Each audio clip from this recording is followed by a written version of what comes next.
కోరుతున్నాను.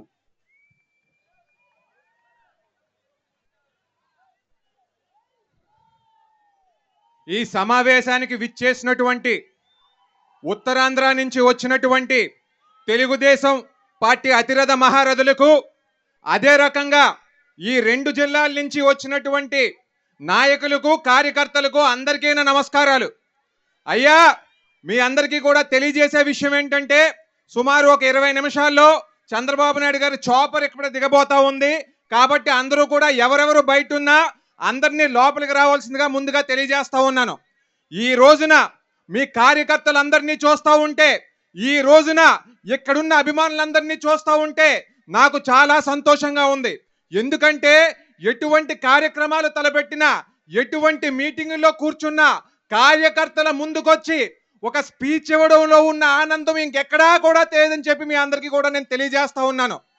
ఎందుకంటే ఈ పార్టీలో అతి పెద్ద బలం కార్యకర్తలు.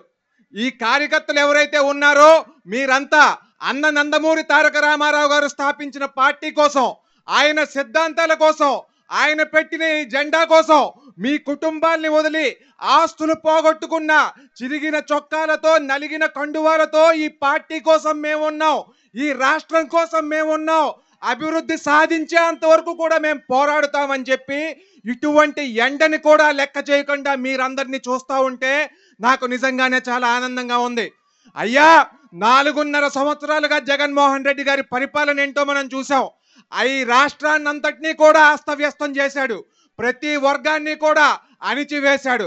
ఈ ముఖ్యమంత్రి పాలనలో ఎక్కడైనా అభివృద్ధి చెందిందా మన రాష్ట్రం? మన సంక్షేమం విషయానికి వస్తే 100 రూపాయలు ఇస్తున్నాడు, 200 రూపాయలు లాక్కుంటున్నాడు. మనంగాన్ని రోడ్డెక్కామంటే మన మీద కేసులు, గట్టిగా మాట్లాడామంటే మన మీద కేసులు, వాక్ స్వతంత్రతను కూడా తొక్కేసే ప్రక్రియలో జగన్మోహన్ రెడ్డి గారు ఉన్నారు. అయ్యా జగన్మోహన్ రెడ్డి, ఈ వల్ల ఈ రాష్ట్రానికి ఒరిగిందేమిటి? నీ వల్ల కొత్తగా ఏమైనా ఒక కంపెనీ వచ్చిందా మన రాష్ట్రానికి? నీ వల్ల ఒక యువకుడికి ఏమైనా ఒక ఉద్యోగం వచ్చిందా? నీ వల్ల మహిళలకు రక్షణ పెరిగిందా? నీ వల్ల ఉద్యోగస్తులకి ఇంకా ఏమైనా జీవితాలు బాగున్నాయా? అందరి జీవితాల్ని కూడా దుర్భరం చేసేసిన వ్యక్తి జగన్మోహన్ రెడ్డి. అట్లాగే వాళ్ళ మంత్రులందరినీ తీసుకుందాం. వాళ్ళేం మంత్రులండి?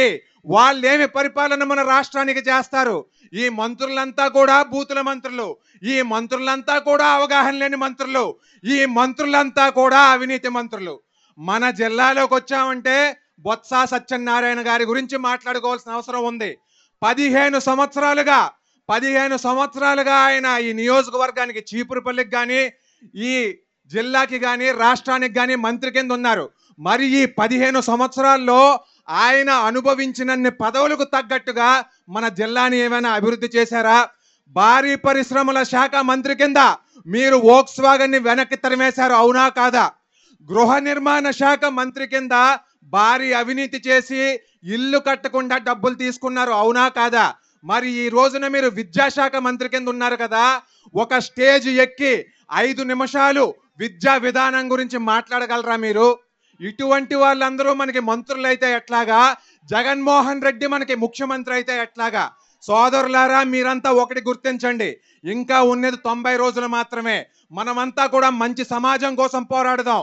మనమంతా కూడా తెలుగుదేశం పార్టీ మళ్ళీ అధికారంలోకి రావడం గురించి పోరాడదాం. నారా చంద్రబాబు నాయుడు గారు అనే వ్యక్తి మళ్ళీ ముఖ్యమంత్రి అవ్వాలి. ఆయన మళ్ళీ ముఖ్యమంత్రి అయితేనే మన రాష్ట్రం అభివృద్ధి పదం వైపు పరిగెడుతుంది. మన యువతకి ఉపాధి అవకాశాలు వస్తాయి. మనకంటూ ఒక రాజధాని ఉంటుంది. అక్క చెల్లెమ్మలకంటూ రక్షణ అనేది ఉంటుంది. ఉద్యోగస్తుల జీవితాలు ఇంకా బాగుంటాయి. కాబట్టి సోదరులారా, అందరూ గుర్తించండి, మనమందరం కూడా పార్టీ కోసం కష్టపడదాం. మనమందరం కూడా ప్రతి ఓటర్ దగ్గరికి వెళ్దాం, ప్రతి ఒక్కరిని చైతన్యపరుద్దాం. వాళ్ళందరికీ కూడా మన భవిష్యత్తు గ్యారంటీ కార్యక్రమం అంటే ఏంటి, మన సూపర్ 6 అంటే ఏంటి తెలియజేసి, తటస్థ ఓటర్లంతా ఎవరైతే ఉన్నారో వాళ్ళందరినీ కూడా మన పక్క తిప్పుకోవాల్సిన అవసరం ఉంది అని చెప్పి మీ అందరికీ నేను తెలియజేసుకుంటూ ఇప్పుడు నా ప్రసంగాన్ని ముగించి నెక్స్ట్ రాబోయే స్పీకర్ని ఆహ్వానం పలుకుతానని చెప్పి తెలియజేస్తా ఉన్నాను. ఇప్పుడు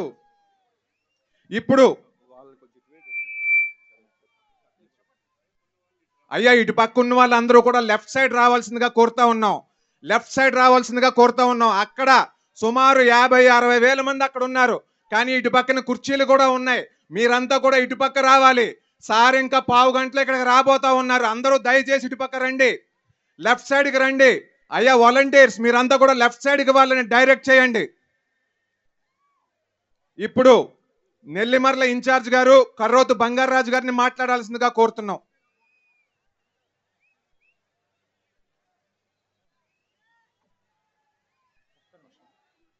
దయచేసి అందరినీ కోరుకుంటున్నాను, ఇక్కడ కుర్చీలు ఖాళీగా ఉన్నాయండి ఎడం వైపు.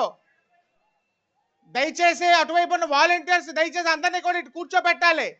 వేలాది మంది ప్రజలు ఇటు ఉండిపోయారు. మీరు మీకు ఇచ్చినటువంటి ఎంట్రీ పాయింట్ల ద్వారా దయచేసి ఇటువైపు ఈ ఎడం వైపు కుర్చీలు, బ్లూ కుర్చీలు ఖాళీగా ఉన్నాయండి. దయచేసి కూర్చోండి వచ్చి. ఇప్పుడు సోదర సమాలు కర్రోతు బంగారాజు గారిని మాట్లాడవలసిందిగా కోరుతున్నాను.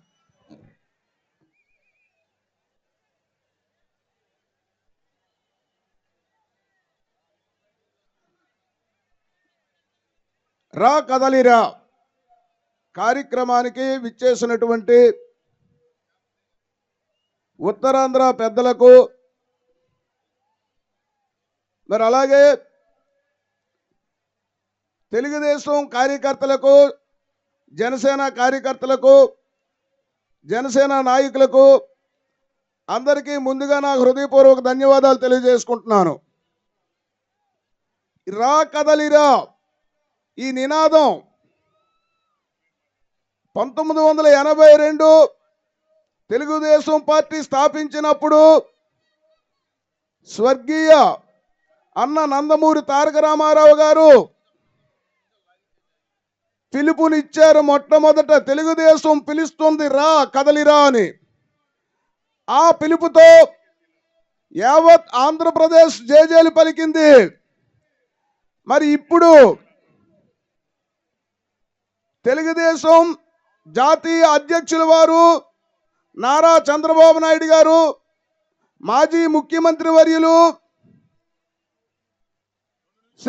మాన్యశ్రీ నారా చంద్రబాబు నాయుడు గారు రా కదలిరా అని చెప్పి పిలుపునిచ్చారు. ఆ పిలుపుతో జనం ఆంధ్రప్రదేశ్ లో ఉన్నటువంటి ప్రజలందరూ కూడా కదలి వస్తున్నారు. ఎందుకు కదలాలి? దగాపడ్డ రైతు బాగుపడాలంటే కదలి రావాలి. బడుగు బలహీన వర్గాలు బాగుపడాలంటే జనం కదలి రావాలి. ఉద్యోగాలు లేకుండా నిరుద్యోగులుగా మిగిలిపోయినటువంటి యువతకు ఉపాధి కలగాలంటే మీరందరూ కూడా కదిలి రావాలి. ఈరోజు అన్ని రంగాల వారు కూడా ఈ 4.5 ఏళ్లలో ఎన్నో కష్టాలు నష్టాలు పడ్డారు. తెలుగుదేశం ప్రభుత్వం ఇచ్చినటువంటి సంక్షేమ పథకాలన్నీ తుంగలో తొక్కి మాయ మాటలు చెప్పి మోసం చేసి గద్దెనెక్కినటువంటి జగన్మోహన్ రెడ్డి ఈరోజు వాళ్ళ నాయకులకు కూడా మాయ మాటలు చెప్పి గడప గడపకు పంపిస్తున్నారు. ఈ గడప గడపకు వచ్చినటువంటి వైసీపీ నాయకులు ప్రతి ఇంటి దగ్గరికి వచ్చి ఒక పత్రం పట్టుకొని వస్తున్నారు. ఆ పత్రాన్ని నీకు ఆరోగ్యశ్రీలో ఇంత వచ్చింది, నీకు అమ్మఒడి ఇంత వచ్చింది, ఆసరా ఇంత వచ్చిందని చెప్పి మనకు లెక్కలు చదువుతూ ఉన్నారు. కానీ ఇచ్చింది చెబుతున్నారు తప్ప మన దగ్గర నుంచి మనల్ని మోసం చేసి ఈతకాయ ఇచ్చి తాటికాయ లాగేసింది మాత్రం చెప్పడం లేదు. ఈ 4.5 ఏళ్లలో ప్రతి మనిషి పెరిగిన ధరల వల్ల, నిత్యావసర సరుకులలో పెరిగిన ధరల వల్ల, కరెంటు ఛార్జీల వల్ల, సిలిండర్ల మీద పెరిగిన డబ్బులు కానీ, డీజిల్ మీద పెరిగిన డబ్బులు కానీ, పెట్రోల్ మీద పెరిగిన డబ్బులు కానీ సగటున ఒక్కొక్క మనిషికి లెక్క పెడితే 72,265 రూపాయలు ఒక్కొక్క మనిషికి సంవత్సరానికి లాస్ వస్తుంది. ఆయన ఆసరా ఇచ్చినా, అమ్మఒడి ఇచ్చినా ఒక ఇంటికి మహా అయితే 30,000 రూపాయలు ఇస్తాడు, అంతకన్నా ఎక్కువడు. 72,000 మన దగ్గర లాగేసి 30,000 రూపాయలు మనకి ఇస్తే మన ఇంటికి వచ్చి జగన్మోహన్ రెడ్డి బొమ్మ తెచ్చి మన ఇంటికి అంటిస్తున్నారు. మరి 30,000 ఇచ్చి జగన్మోహన్ రెడ్డి బొమ్మ మన ఇంటికి అంటిస్తే మనకి ఇంకా 40,000 రూపాయలు లాస్ అయ్యాం. మరి మన బొమ్మ ఎవడింటికి అంటించాలని చెప్పి మీరు అందరూ ప్రశ్నించాలి. కాబట్టి సమయం తక్కువ ఇచ్చారు. మీరందరూ చంద్రబాబు నాయుడు గారిని మళ్ళీ ముఖ్యమంత్రి చేస్తే ఈ రాష్ట్రం అభివృద్ధి చెందుతుంది, యువతకు ఉపాధి కలుగుతుంది, అన్ని రంగాల వారు బాగుపడతారని చెప్పి సవినయంగా మీకు ఈ సభాముఖంగా తెలియజేసుకుంటూ, మీరందరూ రాబోయే రోజుల్లో సైనికుల్లో పనిచేసి జనసేన కార్యకర్తలు కానీ తెలుగుదేశం కార్యకర్తలు కానీ అందరూ ఈ రోజు నుండి ఖచ్చితంగా ఎలక్షన్ రేపే వస్తుందన్న కష్టపడి పనిచేసి జనసేన తెలుగుదేశం ప్రభుత్వాన్ని మనం ఏర్పాటు చేసుకోవాలని చెప్పి మీకు మనవి చేసుకుంటూ సెలవు తీసుకుంటున్నాను.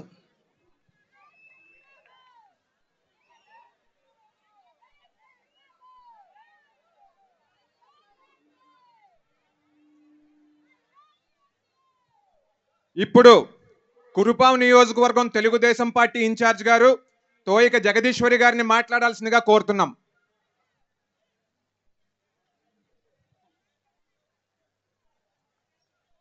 ఈరోజు బొబ్బిలి నియోజకవర్గంలో రా కదలిరా అనే కార్యక్రమం సందర్భంగా విచ్చేసినటువంటి వేదికపై ఉన్నటువంటి పెద్దలందరకు, వేదిక క్రింద ఉన్నటువంటి తెలుగుదేశం పార్టీ కుటుంబ సభ్యులకు అందరికీ పేరు పేరున నా హృదయపూర్వక నమస్కారాలు తెలియజేస్తున్నాను. ఈరోజు ఒక ప్రపంచనం, ఎందుకంటే మనకు 3 నెలల సమయం మాత్రమే ఉంది. కాబట్టి అందరం కూడా యుద్ధంకి సిద్ధం కావాలని చెప్పి ఈ సందర్భంగా మీకు అందరికీ నేను తెలియజేసుకుంటున్నాను. ఈరోజు బడుగు బలహీన వర్గాలు అందరూ కూడా బాగుండాలి అనేసి అంటే మళ్ళీ 2024 సంవత్సరానికి చంద్రబాబు నాయుడు గారు ముఖ్యమంత్రి అవడం అవసరం. కాబట్టి అందరూ కూడా మీరు ఆశీర్వదించాలని చెప్పి ఈ సందర్భంగా మీకు కోరుకుంటూ సెలవు తీసుకుంటున్నాను. ధన్యవాదాలమ్మా. అయ్యా, అటు పక్కున్న తెలుగుదేశం పార్టీ మరియు జనసేన పార్టీ అభిమానులు